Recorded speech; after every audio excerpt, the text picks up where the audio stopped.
여러분 안녕하십니까? 생생매거진 오늘 박은정입니다. 회사를 그만두고 싶은 이유, 일이 힘들어서라기보다 사람 때문이라는 분들 많이 계신데요.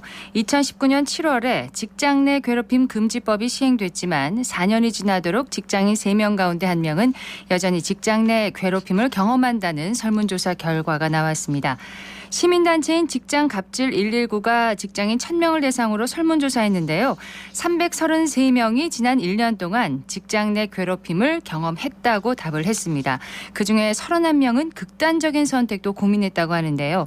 최근 대구 교사노동조합이 교사 700여 명을 대상으로 이 학교 내 관리자 갑질 실태 조사에 대해서 조사를 했는데요. 응답자의 66.4%가 학교 관리자에 의한 갑질을 경험한 적이 있다고 답을 했습니다. 갑질은 근절하고 청산돼야 할 구시대적인 문화지만 여전히 우리 사회 곳곳에 자리하고 있습니다. 조직 문화를 바꿀 제도 마련과 함께 갑질에 대한 인식과 태도를 바꿀 교육과 토론 또한 지속적이고 폭넓게 이루어져야 할 것으로 보입니다. 시작할 때 약간의 진행에 차질이 있었습니다. 여러분들의 양해를 바라고요. 7월 10일 월요일 생생매거진 오늘 먼저 안동과 포항 울릉 연결해서 그곳 소식과 날씨 듣겠습니다. 안동입니다. 안동은 오늘 새벽부터 아침까지 세차게 비가 내리다가 현재는 그쳤습니다. 이번 비는 그쳤다 내렸다 반복되는 특징을 가지고 있는데요. 이번 주는 계속해서 비 소식이 있으니까 주의해 주시고요. 영주와 봉화를 제외한 북부권 대부분 지역에 폭염주의보도 이어지고 있습니다. 모레까지 낮 기온이 33도까지 치솟는 더위를 보이겠고요. 낮에 뜨거워진 열기가 밤에도 식지 못해 열대야가 나타나는 곳이 있습니다. 건강관리에 신경 써주시길 바랍니다. 영양군 고추재배 농민들이 농식품부의 건고추 저율관세 할당 물량 수입 결정에 재검토와 도입 시기를 늦춰줄 것을 건의했습니다. 특히 도입 시기를 이번 달로 선택한 데 대해 거세게 반발하고 있는데요. 산지에선 통상 7월 중순부터 당해 연도 홍고추와 건고추 산지 경매가 본격적으로 시작되는 만큼 정부의 수입이 산지 시세에 영향을 줄 가능성이 클 걸로 전망되기 때문입니다. 부득이 수입이 필요할 경우 수입 시기를 고추 수확이 끝나는 11월 이후로 늦춰줄 것을 요구하고 있고요. 낮은 관세로 해고추 출하 시기 이전에 수입하면 국내산 건고추의 안정적인 가격 형성에 혼란을 더불어 고추 재배 농업인들의 생산 의욕 저하로 이어질 것으로 주장하고 있습니다. 한편 영양군은 영양고추유통공사와 지역농협, 지역 내 농업인 단체와 협력해 자체 가격 안정 대책을 마련하고 있습니다. 지금까지 안동이었습니다. 이어서 포항입니다. 현재 경북 동해안 전 지역에 폭염주의보 발효돼 있습니다. 오늘도 낮 기온 33도까지 오르면서 무덥겠고요. 습한 기온이 강해서 체감 온도는 더 높겠습니다. 온열 질환 걸리지 않도록 시원한 곳에서 충분히 휴식해 주시기 바랍니다. 오늘 소나기 내리는 곳이 있겠고요. 적게는 5, 많게는 30mm 정도로 지역 간의 편차가 크겠습니다. 내일과 모레도 비 소식이 있습니다. 최근 강원과 경북 동해안에서 상어가 잇따라 출몰하고 있는 가운데 포항 앞바다에서도 상어가 목격됐다는 신고가 접수됐습니다. 그제 오후 9시 30분쯤 포항시 남구 구만항 북서쪽 약 3.7km에서 한 낚시어선의 선장이 2, 3m 크기의 상어가 선박 주위를 배회하는 걸 발견해 촬영했는데요. 포항파출소가 이 사진을 국립수산과학원에 문의한 결과 청상아리의 일종으로 확인됐습니다. 청상아리는 태평양과 대서양, 인도양의 열대 온대 해역에 광범위하게 분포하는 상어인데요. 성질이 포악해서 사람 등에 대한 공격성이 강한 것으로 알려졌습니다. 이 상어의 잇따른 출몰 원인으로는 해역 표층의 수온 상승이 꼽히고 있는데요. 해경은 상어 목격 사항을 포항시청과 경주시청, 어업기술센터 등 관계기관에 알려 정보를 공유했고요. 특히 어민들과 바다를 찾는 레저 활동객들에게 각별한 주의를 당부했습니다. 지금까지 포항이었습니다. 이어서 울릉입니다. 울릉도와 독도는 흐린 하늘 보이고 있습니다. 현재 기온은 어제보다 2.1도 높은 25.8도, 습도는 84%입니다. 동해중부 안쪽 먼바다에는 남에서 남서풍이 불며 바다의 물결은 0.5에서 1.5m로 잔잔하게 일고 있습니다. 오늘 여객선은 정상 운항합니다. 울릉군이 지역 여성들의 잠재 능력 개발 및 역량 강화를 위한 소양 기술 취득 및 사회 참여 확대를 위해 이달부터 12월까지 지역 여성들을 대상으로 여성문화회관을 운영합니다.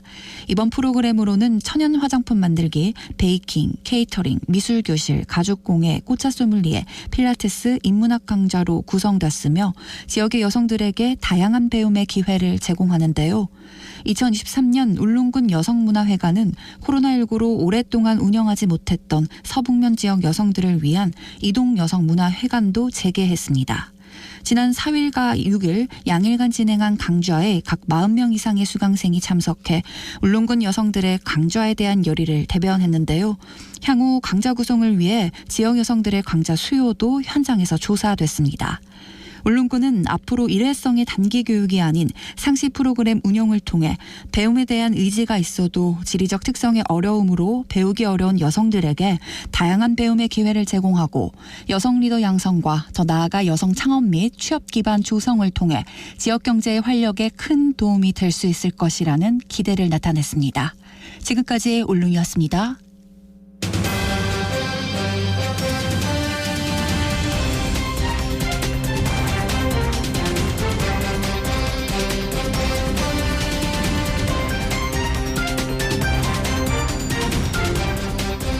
열한 시 11분 지났습니다. 윤석열 정부의 지방시대 국정과제를 총괄할 대통령 소속 지방시대위원회가 오늘 공식 출범합니다. 고사 직전인 비수도권 지자체들은 지방시대위원회의 역할과 성과에 기대를 걸고 있는데요. 동시에 한계에 대한 우려도 나타내고 있습니다. 새로 출범하는 지방시대위원회가 제 역할을 다하기 위해서 어떤 노력이 필요할지 들어보는 시간을 마련했습니다. 경북대학교 행정학부 김태훈 교수 연결돼 있습니다. 교수님 안녕하세요. 네, 안녕하세요. 자, 지방시대위원회, 기존의 국가균형발전위원회와는 어떤 차이가 있을까요? 네, 그 지방시대위원회는 그동안 이제 그 국가균형발전위원회하고 이제 지방자치분권위원회가 이제 분리돼서 운영이 되었었습니다. 예. 이제 그걸 이제 통합해서 이제 운영을 하는 건데요. 아무래도 이제 그 자치분권 정책하고 이제 균형발전 정책이 이제 분리 운영되면서 이제 시너지 효과라든가 아니면 이제 당초 기대했던 어떤 효과를 이제 못 거두었다 뭐 그런 어떤 평가가 좀 있었죠. 네. 그런 과정을 거쳐서 이제 통합 운영이 되는데 지방시대위원회는 이제 향후에 이제 5년간 그 지방시대 국정과제하고 지역 공약을 총괄하는 컨트롤 타워 역할을 이제 할 걸로 이렇게 이제 기대를 하고 있습니다. 네. 새 정부가 들어설 때마다 위원회 이름을 좀 바꾸는 것 같고 또 국가균형발전특별법을 개정하는 그런 일을 반복해 왔거든요. 이번에는 이전과는 좀 다른 결과를 기대해도 될까요? 어떻습니까? 네, 이번 지방시대위원회에 그는 기대를 이제 좀 두 가지로 요약을 하면 하나는 이제 지방분권과 균형발전의 통합적인 추진 하나 하고 그다음에 이제 기회발전특구 정도로 이제 요약이 될 수 있을 것 같아요. 예. 이제 균형 발전이 아무래도 이제 수도권에 집중되어 있는 자원을 분산하는 거 하나 하고, 그 다음에 이제 더불어서 지역의 자체적인 발전 역량의 확보를 하는 게 되게 중요하거든요. 그렇죠. 근데 이제 지역의 그 주도성이라는 것 자체가 아무래도 이제 지방 분권하고 연결되어 있기 때문에, 보다 체계적으로 균형 발전을 추진을 하려면 당연히 이제 지방 분권하고 연결이 된 형태로 가야 된다. 그런 것 때문에 이제 지방시대위원회에 이제 그런 기대가 있다. 이렇게 이제 생각을 할 수 있을 것 같고요. 예. 또 하나가 이제 기회발전특구인데, 기회발전특구에는 이제 비수도권 투자를 촉진하기 위한 다양한 지원책을 좀 마련하고 있습니다. 예를 들면 뭐 지방 투자 촉진 보조금 5%포인트 상향 조정이라든가, 아니면 규제 특례라든가 이런 것들이 있고. 예. 그다음에 이제 개발 부담금 감면이라든가 국세 및 지방세 감면 같은 이제 인센티브를 마련하기 때문에 이제 거기에 이제 기업을 유치를 하면서 이제 지역이 이제 발전을 해 나가는 뭐 그런 어떤 기대를 이제 하고 있는 것 같습니다. 예. 근데 기대만큼 또 우려의 목소리도 나오는 게요. 이 지방시대위원회가 대통령 자문기구 지위에 그친 데다가 또 핵심 정책인 기회발전특구가 조금 전에 설명을 해주셨습니다만 그 적용 대상에 수도권 일부 지역이 포함되어 있습니다. 네네네. 이제 지방시대위원회로 이제 그 균형발전하고 자치분권하고 이제 통합이 됐다 하더라도, 네. 이게 지방시대위원회라는 게 뭐 공정거래위원회 같은 행정위원회가 아니거든요. 이게 이제 아무래도 이제 실행력이라든가 집행력이 이제 제한될 수밖에 없다 이렇게 평가를 하고 있습니다. 네. 예를 들어 가지고 기회발전 특구를 이제 지정을 하는데 어떻게 하는가 하면 산업통상자원부가 지정을 해요. 근데 이제 지방시대위원회 심의 의결을 거치긴 합니다만 이제 지정권자는 이제 산업통상자원부라는 거죠. 네. 그 얘기는 뭔가 하면 지방시대위원회가 이제 그렇게 집행력이라든가 행정력이라든가 이런 것들이 이제 제한될 수밖에 없다는 부분이 하나 있고, 그다음 말씀하신 것처럼 이제 기회발전 특구 같은 경우에는 당초에 이제 완전히 이제 비수도권만 대상으로 하도록 이렇게 이제 계획을 했었는데, 예. 경기도 일부 지역, 그러니까 경기도 중에서도 이제 인구 감소 지역이 이제 포함되면서 아무래도 이제 도입 취지가 당초에 이제 계획했던 것만큼은 안 된다, 뭐 이런 어떤 그 지적이 있습니다. 네. 그런데 이런 논란을 딛고서도 이 지방시대위원회가 이제 실질적인 균형 발전을 이끌려면 어떤 역할을 해야 할까요? 이 부분이 참 중요할 것 같습니다. 네, 아무래도 이제 중앙정부 권한이 이제 지방으로 이제 대폭 이양이 돼야 되겠죠. 예. 그러니까 이제 지방이 실질적인 지역 발전을 주도할 수 있는 권한을 가져야 되는데, 사실상 이제 지금까지 이제 그런 노력은 많았습니다만은 이제 지방 분권이 그렇게 이제 의도한 만큼 이제 이루어지지 않았다 이렇게 되는 거죠. 네. 결국 이제 지방이 자체적인 영향을 가져야 되는데 그 부분은 결국 이제 권한의 어떤 이양이 이제 반드시 수반돼야 되는 문제가 있는 거고, 특히 그 중에서도 이제 재정 분야에서의 권한 이양 이 부분이 상당히 중요한데, 그렇죠. 그래서 이제 계속 이렇게 이제 지연이 돼 왔죠. 그러다 보니까 이제 재정력 자체가 이제 약한 상태가 되다 보니까 당연히 이제 지방에서는 중앙에 의존하게 되고, 그러면서 이제 자체적으로 이제 발전시킬 수 있는 역량을 확보하지 못하다 보니까 그게 이제 균형 발전에도 약간 영향을 미친 것 같고. 네. 그다음에 이제 기회발전 특구 같은 경우에는 당연히 이제 이게 기업을 유치를 해 나가는 부분인데, 그냥 이렇게 이제 무작위적으로 뭐 좋은 기업 이런 것을 유치하는 게 중요한 게 아니라 이제 지역의 산업 구조하고 연계성이 되게 높아야 됩니다. 그렇죠. 그래야 이제 지역에 들어오는 기업들이 이제 떠나지 않는 거죠. 그다음에 네. 지역에 있는 협력업체들하고 이제 연계성을 가지고 갈 수 있는 거고, 그렇게 되면 결국 이제 이게 네트워크를 통한 어떤 혁신성 이런 것도 이제 강화될 수 있는 부분이 있는데, 이제 그런 부분들을 좀 더 중점적으로 이제 고민할 필요가 있다 이렇게 이제 생각할 수 있겠습니다. 네. 기존의 산업과 또 동떨어져서는 안 되겠네요. 네. 예. 윤석열 정부의 지방 정책이 이제 지방이 주도해서 기획하고 추진하는 방식인데 중앙은 지원하는 형태고요. 그만큼 지방의 역량이 중요하지 않겠습니까? 네. 대구시와 경상북도에서 준비를 좀 잘해야 될 것 같은데 어떤 부분을 좀 강조하고 싶으십니까?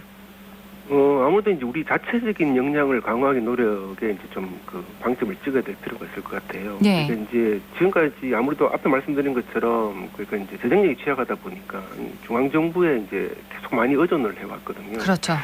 그러다 보니까 이제 지역이 주도적으로 지역 발전을 도모한다는 생각을 가지는 것보다는 이제 아무래도 중앙 정부의 큰 사업을 유치하면 지역이 발전한다는 이런 생각을 되게 많이 했단 말이에요. 네. 그러다 보니까 이제 자체적인 역량을 키워나가는 노력들을 그렇게 많이 기울이지는 않았다 이렇게 이제 평가를 할 수 있을 것 같고, 당연한 얘기가 되겠습니다만 이제 그렇게 하려고 하면 결국에는 이제 지역에 이제 인재가 제대로 확보가 돼야 되는데, 그렇죠. 사실상 이제 사람 빠져나가는 것에 대한 고민은 많았지, 지역에 있는 어떤 뭐 기업 지원 기관이라든가 혁신 기관이라든가 연구 기관에 이제 우수한 인재를 유치하고 거기에 이제 많은 돈을 투입하고 이런 쪽에 대한 관심들은 이제 상당히 적었다는 거죠. 네.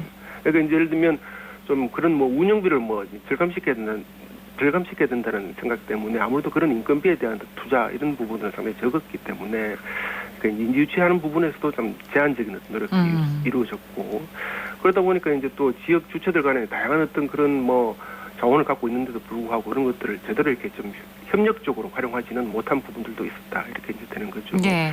그다음에 이제 기회발전 특구가 이제 중요한 어떤 그런 이슈가 될 것 같은데, 거기에 만약에 기업을 유치하게 되면 기업에 대해서는 상당히 이제 체계적이고 그다음 종합적인 지원 서비스가 이제 이루어져야 됩니다. 그래야 이제 기업들이 이제 오랜 기간 동안 정착을 할 수 있는 것 같은데, 네. 그러니까 이제 유치하는 게 중요한 게 아니고 유치하고 난 다음에 이제 그 이후에 그렇습니다. 계속 이제 추가적인 작업들이 이제 필요하다는 부분인 거죠. 예.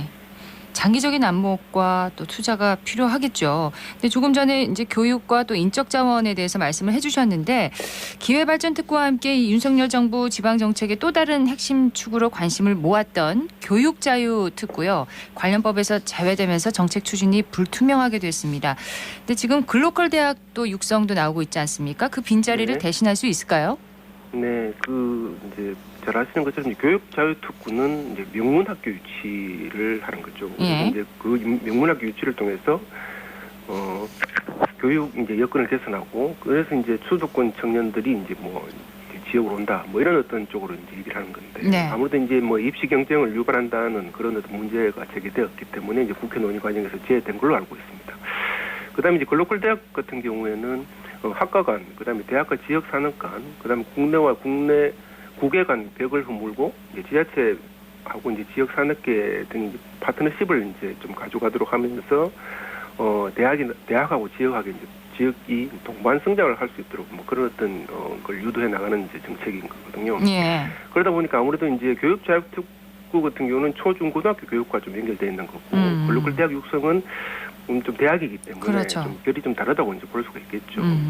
그런데 이제 사실 이제 뭐 우리가 지역에 초중 고등학교가 명문학교가 없어서 이제 청년 유출되는 것이 아니고 사실 네. 어떻게 보면 대학 서열화에 따라서 이제 서울에 있는 대학에 이제 진학하기를 희망하게 되고 뭐 그러다 보니까 이제 좋은 일자리도 이제 서울에 있다 보니까 자꾸 이제 수도권으로 청년인구 유출된다고 이제 볼 수 있는 거거든요. 예.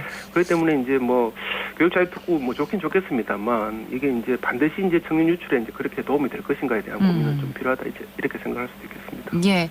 좀 그러면 글로컬 대학 육성에 좀 더 기대를 걸어야 된다 이 말씀이신 건가요? 그렇죠. 네. 예. 자, 지방시대위원회에서 이제 2차 공공기관 지방 이전 실무도 맡게 되는데 정부가 지난 4일에 발표한 하반기 경제정책 방향을 보면요. 그 관련 내용이 포함되지 않았습니다. 올해 이전은 사실상 무산된 게 아니냐 이런 얘기도 나오고 있는데 이 부분은 어떻게 보십니까? 네, 뭐 저 언론 기사를 통해서 저도 뭐 내용을 들었습니다. 예. 사실 이제 공공기관 이전이라는 게 이제 그 지역 간의 경쟁이 상당히 치열할 수밖에 없는 이제 그 이슈가 되는 거죠. 그다음에 이제 또 뭐 경우에 따라서는 이전 대상 기관의 저항 등도 이렇게 이제 우리가 볼 수도 있는 거고. 그렇죠. 그러다 보니까 아무래도 이제 시간이 이제 상당히 소요될 가능성이 되게 높은 어떤 과제라 이렇게 이제 평가를 할 수 있을 것 같아요.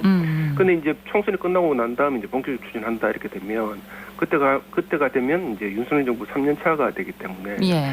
그다음 또 이제 뭐 그 이후에 이제 대선을 또 앞두고 있는 상황이 되지 않겠습니까? 그러다 보니까 아무래도 이제 충분한 추진 동력을 확보한다는 게 어려울 수밖에 없는 것 같아요. 예. 그러다 보니까 이제 이게 좀 사실상 이제 좀 상당히 좀 어렵게 된 어떤 상황이 되지 않겠느냐 뭐 이렇게 이제 생각을 할 수 있겠습니다. 예. 잘 아시는 것처럼 공공기관 자체가 이제 청년들이 이제 상당히 이제 취업하고 싶은 좋은 일자리로 생각하기 때문에 공공기관 이전이 지연되거나 만약에 이제 무산된다면 사실상 균형 발전에 또 상당히 이제 부정적인 영향을 미치지 않겠나 이렇게 그렇죠. 생각할 수 있겠습니다. 예. 이제 정리를 해야 할 시간인데요. 지방시대위원회가 또 윤석열 정부가 실질적인 지방의 발전을 위해서 이것만은 꼭 해야 한다. 이런 부분이 있으시면 좀 마무리 말씀 부탁드립니다. 아무래도 이제 그 대통령이나 그다음에 중앙 정부가 그러니까 이제 그 지역이 주도적으로 이제 발전할 수 있는 어떤 그 권한 이양에 대해서 상당히 이제 지속적이고 강력한 어떤 정책을 추진해야 네. 그 분권이라든가 균형 발전의 어떤 초석을 좀 뭐 닦을 수 있다 이렇게 이제 생각을 할 수 있겠습니다. 예. 지속적인 정책을 강조해 주셨습니다. 오늘 말씀 고맙습니다. 네, 고맙습니다. 경북대학교 행정학부 김태훈 교수였습니다.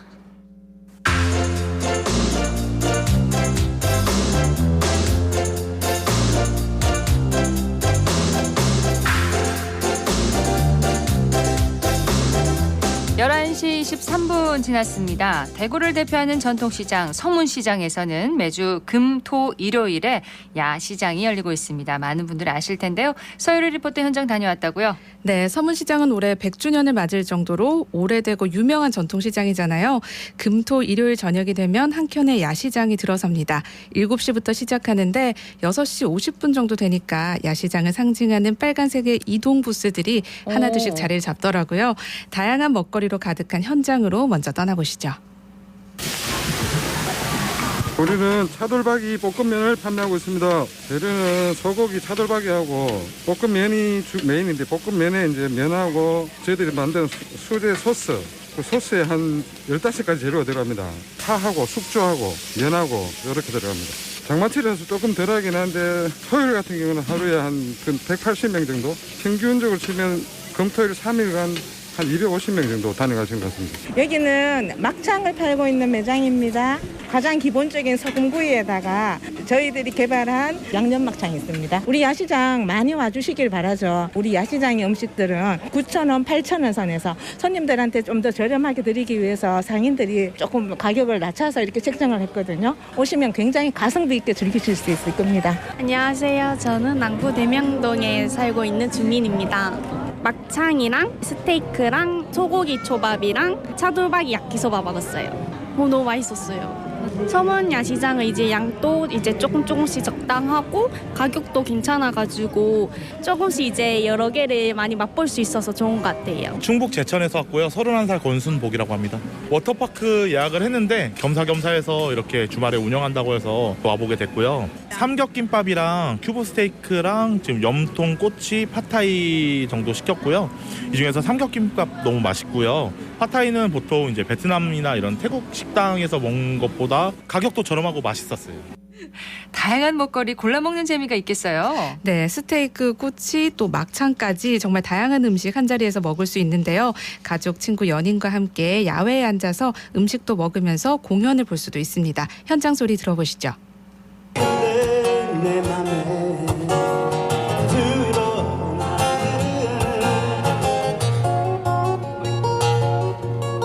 통기타 가수 최재관입니다. 저를 비롯해서 대구 이렇게 중심으로 활동하고 있는 후배들하고 서문시장 야시장 출발할 때부터 참여를 하게 됐습니다. 처음에는 정말 말 그대로 발딜 틈 없이 정말 붐비고 많은 분들이 찾아오셨었는데 지금은 또 뭐 칠성시장 야시장도 생기고 조금은 줄어든 느낌이 들어요. 전통시장 야시장 문화가 계속해서 발전이 되었으면 좋겠습니다. 오늘 날씨가 정말 이 습도가 높아서요. 정말 더워서 고생했는데 야시장에는 그 가족 단위로 많이 들어오세요. 네, 어른들도 모시고 오시고 또 우리 어린 아이들도 데리고 오고 이러는데 우리 아이들이 이렇게 딱 의자를 이렇게 객석을 만들어서 박수치고 즐거워하는 모습들을 보면은 보람을 느끼고 갑니다. 바람이 불어오는 곳 서문시장으로 가네. 고등학교 3학년 박지민입니다. 친구랑 예전부터 오고 싶었는데 오늘 기회 돼가지고 주말에 시간 내서 왔어요. 여기 테이블도 많고 앉을 자리도 많아가지고 앉아서 즐길 수 있을 것 같고 노랫소리도 많이 들려서 분위기도 잘 낼 수 있을 것 같아요. 다 청결하고 해가지고 네, 맛있게 먹고 갈 것 같습니다. 토요일 낮에 갔네요.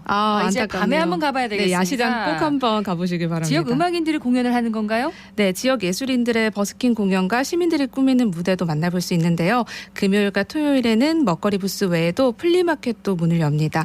이렇게 소화도 할 겸 쇼핑도 할 수 있는 거죠. 대구 전통시장 진흥재단 상권 육성팀의 정혜훈 팀장에게 야시장에 대한 이야기 들어봤습니다. 저희 서문 야시장은 2016년 6월 3일 개장하여서 지금까지 운영 중에 있습니다. 대구시에서 서문시장을 국내 최대의 전통시장 관광 명소이자 체류형 관광도시를 조성해서 국내외 관광객을 유치해 궁극적으로는 민생상권, 지역경제를 활성화시키기 위함이었습니다. 2015년 중소벤처기업부 글로벌 명품시장으로 선정되어서 야시장을 이렇게 만들게 되었습니다. 먹거리, 볼거리, 즐길거리의 3대 요소의 특징을 다 가지고 있고 또 밤이 즐거운 대구 야행이라는 테마에 일조하여서 매력을 더하고 있습니다. 서문야시장은 그동안 코로나 기간에 침체기를 딛고 지난 3월 말 재개장을 하였습니다. 지난 4월 말 기준으로 야시장 방문객 수가 약 12만여 명 이상이 다녀간 것으로 추정하고 있습니다. 그 추정치를 보아서 보통 하루에 1만 명 이상이 다녀가시는 걸로 보고 있습니다.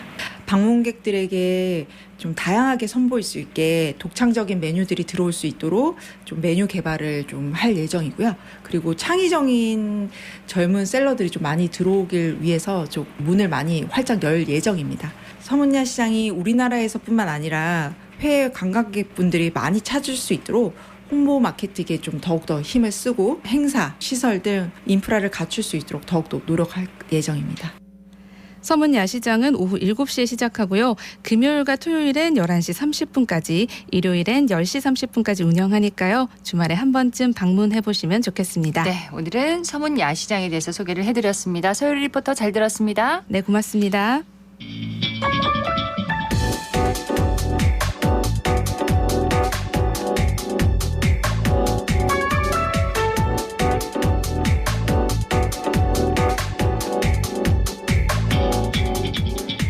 묻고 듣고 생각과 마음을 나누는 방송. 지금 여러분께서는 대구 경북을 보고 듣는 생생 매거진 오늘을 함께하고 계십니다.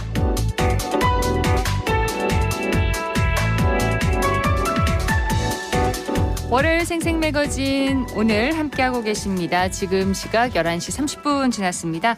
기자의 눈으로 지역의 현안과 이슈를 들여다봅니다. 오늘은 매일신문 최원영 기자와 함께합니다. 어서 오세요. 네, 안녕하십니까. 예, 오늘 준비한 소식은 뭔가요? 예, 대구시 신청사를 둘러싸고 최근 갈등이 재점화되고 있어서 이 소식을 한번 준비해봤습니다. 한동안 대구시 신청사 문제가 좀 잠잠했었어요. 네, 그렇죠. 다른 여러 가지 이슈가 많아가지고 네네. 지난주 대구시가 신청사 건립 최종안을 발표했습니다. 예, 맞습니다. 요 앞서서 그 신청사 문제가 이제 다시 수면 위로 떠오르게 된 발단이 있는데요. 지난 3일이었습니다. 그 대구시청사 바로 세우기 시민연대라는 곳에서 이 옛 두류정수장 부지 일부를 매각하지 않고 이 시청사를 건립할 것을 촉구하는, 그러니까 원안대로 네. 건립해라라는 이제 얘기를 하면서 서명운동 선포식을 열었습니다. 예, 그 대구시청 신청사 건립 사업 간단하게 이제 말씀드리면 지난해 말부터 일단 사업이 좀 잠정 중단된 상태인데요. 앞서서 대구시가 이 옛 두류정수장 15만 8천 제곱미터 중에서 9만 제곱미터를 민간에 매각하고 그걸로 얻은 대금의 일부는 신청사 건립에 쓰고 나머지는 채무 상환에 투입하겠다라는 방침을 밝혔습니다. 네. 여기에 이제 대구시의회가 반발을 해서 이제 올해 예산안 심사에서 신청사 설계비 130억 원 정도가 전액 삭감이 돼서 중단이 된 상태고요. 그러니까 이날 시민연대의 서명운동 선포식은 지난 2월 개최한 대책회의 이후에 한 약 4개월 만에 공식적인 활동이었는데요. 예. 시민연대가 이날 이 달서구 이곡동에 있는 이 성서행정타운 부지를 민간에 대신 매각해서 이 시청사 건립 자금을 확보하자라면서 새로운 방안을 요날 이제 내놨습니다. 성서행정타운 부지를 민간에 매각하자. 여기는 뭐 어떤 곳이에요? 예, 요 부지가 한 2만 3천 제곱미터 정도의 공공청사 부지인데요. 이 공시지가가 한 800억 원 정도 됩니다.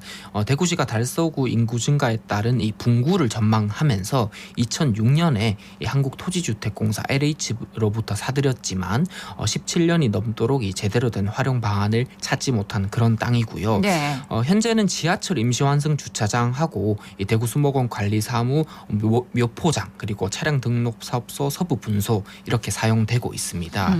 시민연대는 앞서 이런 내용을 담은 이 주장을 이게 오는 8월까지 서명운동을 통해서 펼칠 예정입니다. 이 부분에 대해서 이제 서명운동을 펼치고 받겠다. 있는 거군요. 네네. 그러니까 시민연대 측의 제안을 보면은 네. 기존의 청사 부지는 손대지 말고 손대지 그대로 말고. 두고 예. 매각하지 말고 네. 다른 그 공공부지 이제 대구시의 부지를 매각해서 네. 건립 비용을 충당하자 이런 제안이네요. 예, 정확합니다. 그런데 이제 같은 날이었습니다. 홍준표 대구시장이 기자간담회를 열고 이 시민연대 측의 이 같은 주장을 좀 반박했는데요. 홍 시장이 3일 동인청사에서 열린 이제 간담회에서 이 성서행정타운 부지를 팔아서 신청사를 짓자는데 그 부지를 매각해도 건축비 4,500억 원에 한 3분의 1도 안 된다라면서 나머지는 결국 빚을 내야 한다 이렇게 설명했습니다. 네. 그러면서 홍 시장이 이제 빚을 내서 시청 신청사를 건립한다는 거는 있을 수 없는 일이고 지금의 상격청사도 전혀 불편하지 않다라고 단언하면서 기존 대구시의 입장을 재확인했습니다.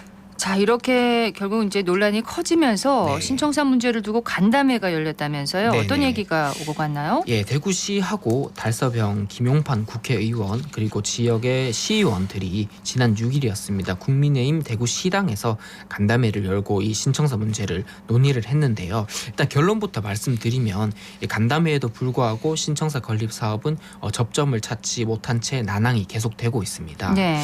일단 신청사 예정 부지와 인접한 유휴부지를 매각해서 이 건립 재원을 마련하되 신청사 부지 일대에 체육시설을 짓겠다라는 최종 방안을 대구시가 이 간담회에서 내놨는데요. 부지 매각에 반대하는 지역 국회의원 그리고 광역기초의원들의 반발에 또다시 이제 부딪혔습니다. 네. 신청사 부지 일부를 이제 그 매각하겠다는 대구시 입장은 변한 게 없네요. 조금 물러섰다고는 볼 수 있는데요. 일단 내용을 좀 설명드리겠습니다. 예. 시가 이제 신청사 건립 예정 부지 일부에 대구를 연고로 두고 있죠. 한국가스공사 페가수스 농구단 이 전용 경기장을 5,000석 규모로 짓겠다라고 하고요. 또 시민 체육 활동을 위해서 연면적 한 4,500제곱미터 규모의 실내 생활체육관도 건립하겠다 이렇게 설명을 했는데 네. 이 말이 뭐냐면 이 신청사 건립 예정 부지가 당초 계획한 6만 8천 제곱미터였는데 여기서 좀 늘려주겠다. 한 7만 8천 제곱미터로 한 1만 제곱미터 정도 늘어나고 원래 매각하겠다라고 세운 유유부지 9만 제곱미터는 8만 제곱미터로 한 1만 제곱미터 정도 줄이겠다. 라는 얘기죠. 네. 그러니까 시가 한 발자국 좀 양보했다 이렇게 보면 될 것 같은데요. 이거에 대해서 이제 정장수 대구시 정책혁신본부장은 지난해 9월에 신청사 건립 계획 발표 이후 이 주민 편의 시설을 좀 보완해 달라는 주민 요청을 반영해서 계획을 보완했다 이렇게 설명을 했습니다. 네, 매각 계획을 세운 이제 부지가 9만에서 지금 네. 8만 제곱미터로 줄어든 거잖아요. 네, 죽고 거기다가 이제 경기장 이런 걸 짓겠다. 거죠. 예, 기존 입장에서 조금 그 매각 부지를 좀 줄인 거네요. 그렇죠. 좀 양보했다라고 볼 수 있는 안인데요. 그러나 시는 이제 신청사 건립 부지 그리고 인접한 유유부지 매각 외에는 이 매각 외에는 재원을 마련할 방법이 없다는 입장은 기본적으로 고수하고 있습니다. 예. 그리고 시민연대 측이 제안한 성서 행정타운 매각으로는 앞서 말씀드렸다시피 건립 비용에 턱없이 모자라기 때문에 이건 검토 대상이 될 수 없다라는 입장이고요. 네. 정부 본부장은 이날 제시한 신청사 건립 계획안이 최악의 상황에 직면한 재정 여건 하에서 이 신청사 건립을 시가 정상적으로 추진할 수 있는 유일한 대안이자 마지막 제안이다라면서 이 최종안이 수용되지 않으면 홍준표 시장 재임 중에는 신청사 건립이 어렵다고까지 얘기를 했습니다. 자, 그렇다면 김용판 의원 측은 어떤 입장을 밝혔나요? 예, 김용판 국민의힘 의원은 간담회 이후에 기자들과 만난 자리에서 이 재정 건전화를 가장 중요한 원칙으로 세우는 취지는 공감하는데 이 두류 정수장 부지 절반 이상을 매각하는 것에는 동의할 수 없다라고 선을 그었습니다. 네. 이어서 앞으로 100년을 내다보더라도 신청사는 다양하게 활용될 수 있는 공간이 돼야 하고 재원 조달은 대구 다른 지역을 매각하는 방법을 좀 더 찾아보자 이렇게 얘기를 했습니다. 자, 이 말로 이해하기는 이제 대구시 네. 최종안을 김 의원이 이제 받아들일 수 없다. 네. 그 말 자체는 그렇게 받아들일 수 있는 건가요? 예, 사실상 그렇습니다. 이 신청사 문제를 계기로 해서 대구 경북 정치권에서 친홍계로 분류됐던 이 김용판 의원이 대구 이 신청사 문제 때문에 홍 시장과 또 결별 수순을 밟고 있는 거 아니냐라는 분석까지 정치권에서는 나오는데요. 네. 김 의원이 홍 시장이 추진하는 이 신청사 부지 일부 매각과 관련해서 입장을 그간 번복해 왔는데 최근에 최종적으로 이 수용 불가 입장을 못 바꾸면서 일각에서는 향후 홍 시장과 충돌을 불사할 거다라는 시각도 제기되고 있습니다. 네, 앞서 김 의원 측의 입장이 몇 번 번복이 됐나요? 네, 지역구 내에 이제 신청사 건립 예정지를 둔 이제 김 의원이 지난해 12월에는 이렇게 얘기했습니다. 홍준표 대구시장이 신청사 부지를 팔아서 부채를 갚으려 한다라고 직격했는데 당시에 김 의원 비판을 두고 지역 정치권에서는 예상보다 굉장히 수위가 높다라는 얘기가 나왔거든요. 김 의원은 2021년 대선 경선 과정에서 이 윤석열 대통령이 아닌 이 홍 시장을 지지한 유일한 TK 국회의원으로서 지금까지 줄곧 이 친홍계 인사로 분류되고 있었기 때문입니다. 네. 그런데 올 2월에 입장을 한 차례 번복을 했죠? 그렇습니다. 김 의원은 당시에는 홍 시장 입장대로 가자고 얘기하면서 기업이 들어오는 게 왜 나쁘게만 보냐고 홍 시장이 얘기하고 달서구와 대구시의 발전에 좋다고 하는데 좀 진정성 믿어보고 싶다라고 했습니다. 그리고 당시에 자체 실시한 여론조사에서도 이 부지 일부를 매각해서라도 신청사를 건립하자는 응답이 높다 이렇게 근거로 들었고요. 홍 시장도 4월 이 TK 신공항 특별법 통과 기념식에서 김 의원이 이 군의군의 이제 대구시 편입 통과를 이끌었다면서 감사패를 전달하기도 하면서 이 밀월 관계가 이상이 없는 것 같다 이런 시각이 나왔었습니다. 그랬는데 최근 들어서 김용판 의원이 다시 이제 대립박을 세우고 있는 거네요. 그렇습니다. 이 앞서 말씀드렸듯이 이 김 의원이 대구시가 내놓은 최종안에 대해 가지고 네. 동의할 수 없다라고 사실상 얘기를 하면서 또 홍 시장께서 이런 방향으로 일을 진행하는 것이 과연 맞는가 의문이 든다라고까지 얘기를 했습니다. 예, 이 국회 행안위 소속인 김 의원이 올해 예정된 대구시 국감에서 이 신청사 문제를 집중해서 추궁하겠다라는 계획을 밝히기까지 했는데 예. 지금까지 대구시 국정감사가 야당 공격하고 여당 방어로 진행되어 온 점을 고려하면 그렇죠. 이건 굉장히 이례적인 일이 될 걸로 보이고요. 또 김 의원이 국민의힘 대구시당 위원장이기도 하거든요. 네. 그래서 지난 4일 이 대구에서 열린 예상정책협의회에서 이 홍 시장을 향해서 대구 경북 의원 싹 다 바꾸라라고 말씀하면 열심히 하는 의원들 힘 다 빠진다라고 말하기도 했습니다. 예. 현장 분위기는 뭐 유쾌했다고는 하는데 이 대구 정치권에서는 김 의원 홍 시장에게 작심하고 뼈 있는 말을 했다라는 얘기도 나올 수밖에 없었고요. 김 의원은 이에 대해서 이제 시당 위원장으로서 해야 할 말을 했다고 하면서 친윤계는 물론 뭐 개파 정치에 가담한 적 없다라고 선을 긋기는 했습니다. 네. 자, 지금 현재 상황으로서는 대구시가 신청사 건립계획 최종안을 제시를 했고 네. 이 안이 받아들여지지 않으면은 네. 신청사 계획 자체를 네. 하지 않겠다, 추진하지 않겠다 이렇게 네. 밝힌 상황이고 네네네. 달서구에서는 수용할 수 없다 네. 이런 입장이잖아요. 네네. 자, 대구시 신청사 건립 문제 앞으로 어떻게 될까요? 어떻게 예, 보십니까? 일단 지금 상황만 놓고 보자면 이제 홍준표 시장 임기 내에 이 대구시 신청사 건립이 제대로 진행된다고 보기는 좀 어려울 것 같습니다.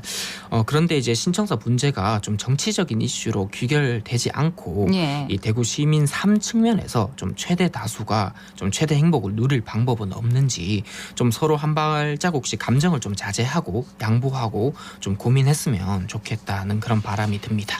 매일신문의 최원영 기자였습니다. 고맙습니다. 네, 감사합니다.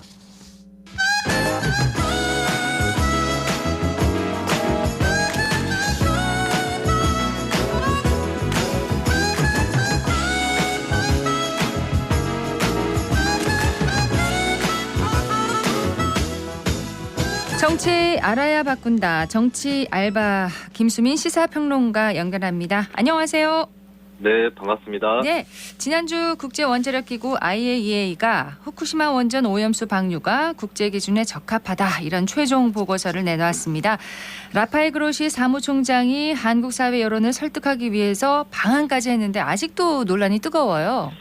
네, 우리가 두 가지 사실을 일단 분명하게 기억을 해두면 되겠습니다. 첫 번째는 IAEA는 방사성 물질의 농도가 기준치 이하로 관리되고 있다라는 걸 확인을 했고 이것은 과학적인 검증이라고 인정할 수 있습니다. 굳이 뭐 일본 맞춤형 보고서다 이렇게 얘기할 필요는 없을 것 같고요. 근데 다만 이 보고서 같은 경우는 IAEA가 직접 명시를 했습니다.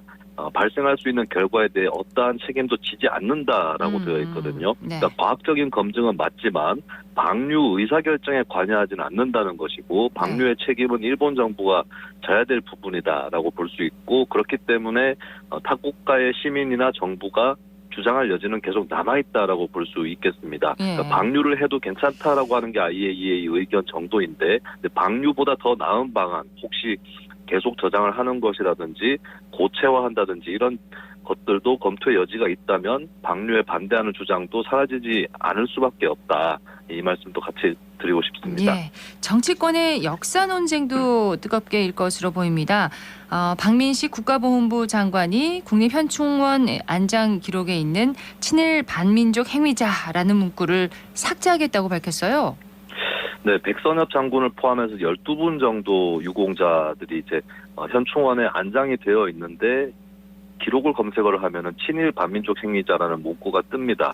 이것이 이제 안장을 했는데 결과적으로 모욕주기처럼 되어버렸다라고 하는 그런 측면이 있다고 볼 수 있겠고 안장 기록에서 삭제하는 것까지는 있을 만한 일이라고 볼 수 있는데 이제 추후에 논란을 예고하고 있는 것은 박민식 장관이 더 나아가서 백선엽 장군이 친일 행위자가 아니었다라는 주장까지 내놨거든요. 근데 이제 백선엽 장군 스스로도 저서에서 조선인이 조선인을 토벌케 했던 간도 특설 부대를 놓고 일본 제국주의의 EJ 전략에 이용당한 것이다. 뭐 이런 평가를 한 적이 있습니다. 스스로요? 예, 네, 그렇습니다. 네.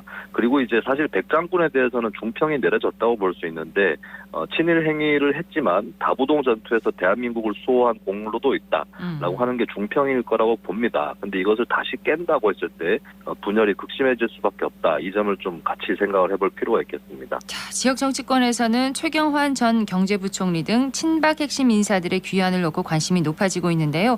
우병우 전 민정수석, 안종범 전 경제수석, 유영하 변호사 등의 총선 도전 어떻게 전망하십니까? 네, 사실 지난해 지방선거에서 유정복 인천시장, 김진태 강원지사, 김태현 충남지사 이렇게 친박 출신들의 당선자들이 나오긴 했었습니다만 네. 방금 얘기 나왔었던 인사들 중에 유영하 변호사 정도를 빼면은 사법 처리를 받았다라고 하는 큰 차이가 있는 것이거든요. 그렇죠. 예, 이 점에서 일단 공천이 쉽지 않은 그런 요인이 분명히 있는 것이고요. 그리고 지역사회 내에서 지지가 꽤 나올 거다라는 전망도 나오고 있는데 국민의힘 입장에서는 대구 경북 공천 결과가 전국 다른 지역구의 민심도 좌우할 수 있다라는 부분을 신경 쓰지 않을 수가 없을 것 같습니다. 네. 그리고 어차피 친박 인사들이 만약 공천을 못 받아서 무소속으로 나온다고 한다면 그래도 국민의힘하고 표를 갈라도 야당이 당선되기는 어려운 것이 대구 경북의 지형이라고 아직까지는 볼 수 있을 텐데 네. 그렇다면 국민의힘 입장에서는 공천을 주지 않을 수 있는 그런 정면 대결을 불사할 수 있는 이런 사정이 있기 때문에 사법 처리받은 친박 인사들 경우는 공천받기는 어려울 것이다라고 전망을 해봅니다. 다만 한 가지 변수가 있는데요. 네. 이들이 만약에 무소속으로 출마를 해서 당선이 되어버린다라고 할 경우는 윤석열 정부 중후반기에 집권 여당의 판도를 바꿔놓을 수도 있다라고 하는 것입니다. 이 점이 크게 우려가 된다면 공천을 주는 쪽으로 선회를 할 수도 있을 텐데 결국 이 문제는 총선 전까지 계속해서 초미의 관심사가 되지 않을까 그렇게 보입니다. 예. 자, 한편 더불어민주당에서는 추미애 전 법무부 장관의 행보가 다시 활발해지고 있는데요.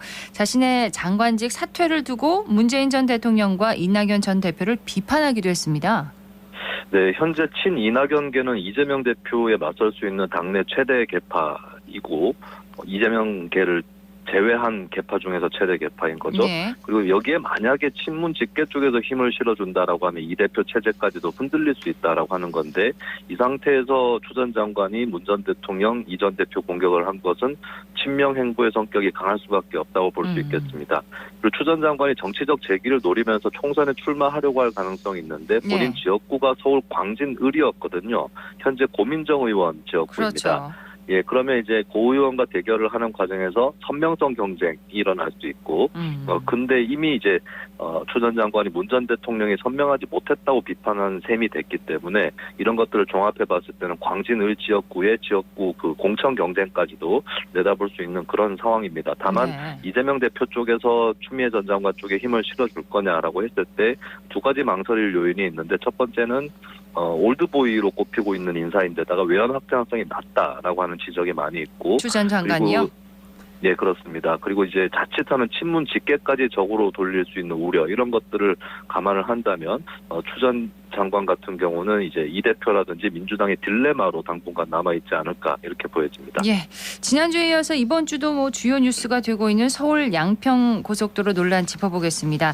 더불어민주당은 이 노선과 종점 변경을 두고 김건희 여사 일가에 대한 특혜 의혹을 계속해서 지금 제기하고 있고 국민의힘은 노선 변경은 민주당도 추진했던 것이다 이렇게 반박을 하고 있습니다. 네, 일단 민주당도 추진했다라는 주장에 대해서 점검을 해보면 양평 군수하고 지역위원장이 2년 전만 해도 민주당 소속이었거든요. 노선 변경을 주장을 했던 건 맞습니다만 근데 그들이 주장했던 변경은 종점을 바꾸지는 않는 아니었고 중간 노선만 조금 트는 것이었다. 강화면에 나들목만 내는 수준이었기 때문에 이번에 국민의힘 정부에서 한 노선 변경하고는 크게 차이가 있다라고 볼 수 있겠고요. 일단 현재로서 좀 치명적인 부분은 정부가 내놓은 해명이 틀렸다라고 하는 것입니다. 양평군의 의견을 반영해서 바꿨다라고 했지만 양평군은 지난해 7월에 노선 변경에 부정적인 의견을 내놨기 때문에 그리고 그런데도 불구하고 올해 2월부터 국토부가 변경을 추진을 했거든요. 이 7개월 사이에 적절한 과정이 과연 있었는가 이것이 관건으로 남아 있습니다. 자, 이런 반론도 있는데요. 김건희 여사 일가의 땅은 물려받은 선산일 뿐이고 서울 양평 고속도로의 종점이 변경돼도 땅값 상승이 별로 없다. 그리고 또 원희룡 장관은 종점 인근에 김건희 여사 일가의 땅이 있다는 걸 몰랐다. 이렇게 밝히기도 했습니다. 이 부분은 어떻게 보세요? 네, 물려받은 선산 땅인 건 맞는데요. 근데 2003년, 2008년 1년의 작업들을 보면 예를 들어서 산 몇 번지 이렇게 등록된 임야를 산을 빼는 지번 변경을 하게 됩니다. 그리고 이게 임야로 돼 있던 걸 대지, 도로, 창고용지 등으로 변경을 했거든요. 예. 그리고 이 김건희 영부인의 일가가 세운 기업도 이 인근의 땅을 사뒀기 때문에 이것은 개발 호재에 대비한 행위다라는 강력한 그런 징후라고 읽을 수 있을 것 같습니다. 그리고 이미 이 형질 변경 사안에 대해서 민주당 한준호 의원이 작년에 국감에서 다뤘을 때 원희룡 장관에게 질의를 했었거든요. 예. 원희룡 장관이 몰랐다라고 한다면 그게 기억에 남아있지 않았거나 아니면 기억에 있는데 고속도로 노선 변경을 챙기지 못했다거나 이런 두 가지 방향을 생각해 볼 수 있을 것 같습니다. 일단 원 장관의 해명이 필요한 대목이라고 볼 수가 있겠고요. 그리고 나들목이 아니라 분기점이 인근에 생길 뿐이라서 땅값이 오르지 않는다라고 주장을 했지만 근데 또 인근에 이제 남양평 나들목이 생기기 때문에 연계 효과가 있어서 땅값이 오를 수 있다라는 반론이 있습니다. 이 부분에 대해서도 추가적인 어떤 해명이나 반박이 필요해 보입니다. 근데 원 장관이 김건희 여사 일가 땅을 인지하지 못했다고 주장하면서 장관직도 걸겠다 이렇게 주장을 했는데 민주당이 이를 두고 자신의 말을 지키라며 사퇴를 촉구했습니다. 당내에서는 원 장관에 대한 탄핵 이야기도 지금 나오고 있어요.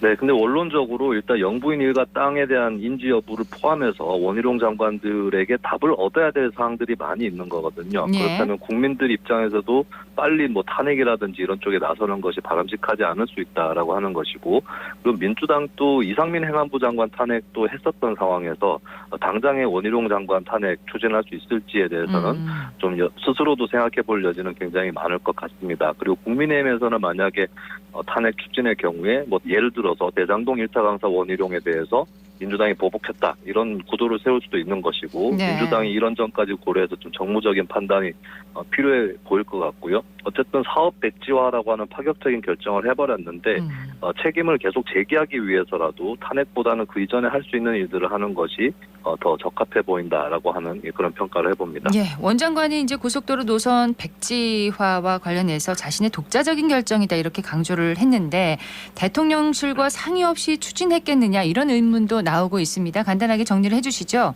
네, 대통령실에서는 사업을 재추진할 의사를 내비치고 있거든요. 근데 이렇게 되면은 좀 묘하게 되는 것이 원 장관이 백지화하고 원 장관이 또 재추진한다라는 그림이 나오게 됩니다. 예. 만약에 원 장관이 독자적으로 결정을 했고 이것을 대통령실에서 좀 다르게 생각한다라고 한다면 인사 교체를 해야 되는 사안이 아닌가 이렇게 보여지는 측면이 있고요. 가장 중요한 거는 대통령이 직접 나서서 책임 있게 입장을 표명해야 된다. 왜냐하면 본인 가족 일과에 관련된 문제이기도 하기 때문에 네. 더더욱 대통령이 직접 나설 필요가 있다라고 하는 것을 좀 원론적으로 말씀을 드리고 싶습니다. 네, 오늘 여기까지 듣겠습니다. 고맙습니다.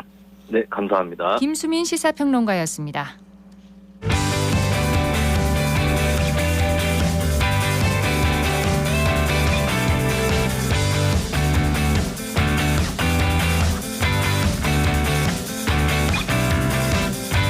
정보 클립.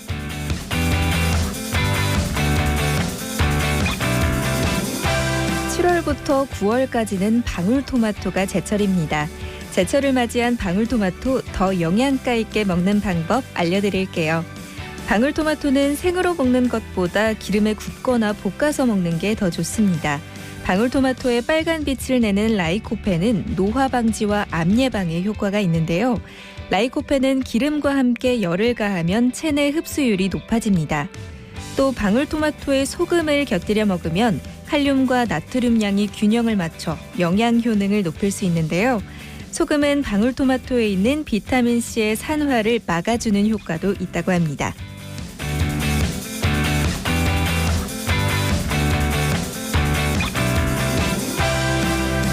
대구시가 제43회 대구광역시 문화상 후보자를 모집합니다.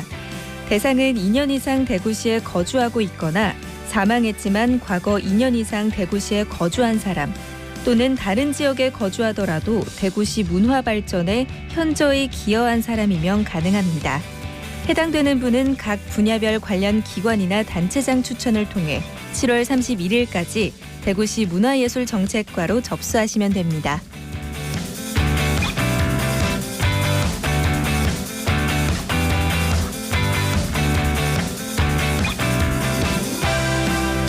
대구 동구에 위치한 80 테니스 종합센터가 개장했습니다.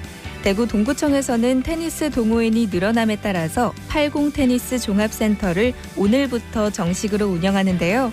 테니스장 내면과 샤워실, 화장실 등 부대 시설을 갖춰 쾌적한 경기 환경을 갖췄습니다. 조명탑이 있어서 야간에도 이용이 가능하다고 하는데요. 필요하신 분들은 동구청 시설 운영팀으로 전화하면 사전 예약 후 이용이 가능합니다.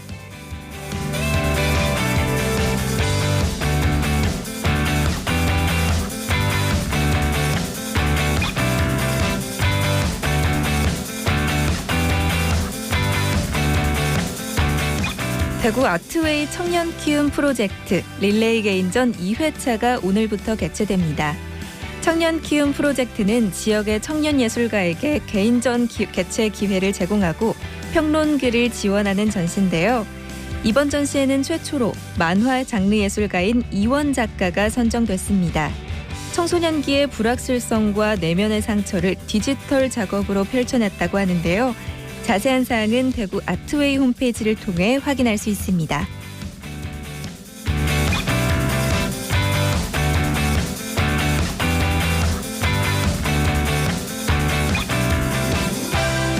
즐겁게 물놀이를 다녀와서 아이의 입이나 손발에 물집이 생겼다면 수족구병을 의심해봐야 합니다.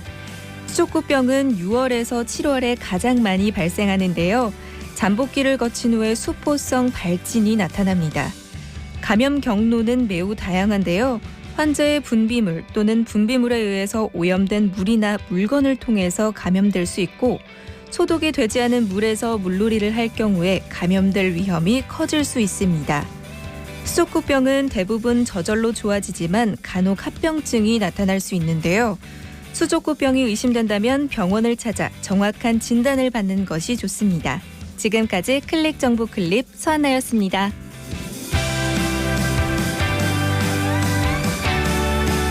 오늘 대구 경북 지역 대체로 흐리고 비가 내리겠습니다. 예상 강수량 대구와 경북에는 20에서 80mm, 경북 북서 내륙에는 100mm 이상입니다. 특히 경북 북서 내륙 지역은 돌풍과 천둥 번개를 동반한 시간당 30에서 60mm의 매우 강한 비가 내리는 곳이 있겠고요. 일부 지역에는 우박이 떨어지는 곳도 있겠습니다. 농작물과 시설물 관리에 유의하셔야겠고요. 낮 기온은 28도에서 33도 분포로 무더위가 지속되겠습니다. 생생매거진 오늘 월요일 순서 여기까지입니다. 박은정이었습니다. 고맙습니다.